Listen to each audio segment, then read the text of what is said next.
আমরা এই মুহূর্তে দাঁড়িয়ে আছি, এটা হচ্ছে ইন্ডিয়ার মধ্যে। আর আমাদের সামনে হচ্ছে ক্যামেরাম্যান আমাদের যে ক্যামেরা করছে, ক্যামেরাম্যান হচ্ছে বাংলাদেশের মধ্যে, আমরা ইন্ডিয়ার মধ্যে। কি যে একটা আশ্চর্য বিষয়, ক্যামেরা হচ্ছে বাংলাদেশে, আমরা আমরা ইন্ডিয়া, ইন্ডিয়া। কি আশ্চর্য একটা বিষয়। এবং এখানে এখানে একটা কবর ছিল, এর আগে যে কবরটা দেখছিলাম, আমরা সম্ভবত ভেঙে গেছে। কবরের মালিক হচ্ছে বাংলাদেশি, বাংলাদেশ কবরটা পড়ছি ইন্ডিয়ার ইন্ডিয়ায়। মধ্যে।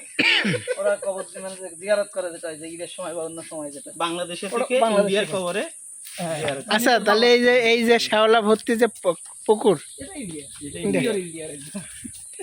এই দেখেন এই বাঁশঝাড়। লোকে কয় নাকি 5 ফিট ভিসা ছাড়া ইন্ডিয়া যায় না। এই দেখেন আমি ইন্ডিয়ার এই যে দাঁড়ায় রয়েছি, দেখছেন? এটা কোনো কথা হলো? এই হচ্ছে এই যে বাঁশঝাড় বাংলাদেশের, আর পানি হচ্ছে ইন্ডিয়ান। এই জায়গার নাম হচ্ছে 13 ঘোড়া।